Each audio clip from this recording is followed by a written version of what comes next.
প্রধান নির্বাচন কমিশনার সহ নির্বাচন কমিশন গঠন করা হয়ে গেছে, কমিশন দায়িত্ব গ্রহণ করেছে।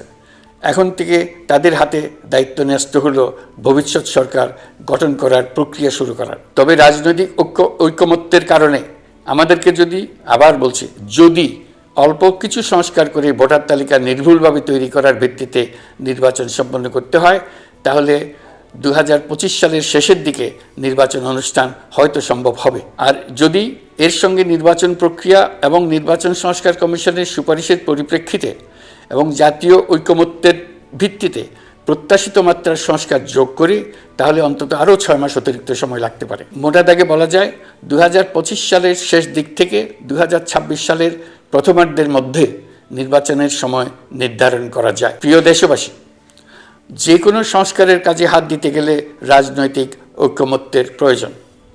এই ঐকমত্যে পৌঁছানোর প্রক্রিয়া কি হবে?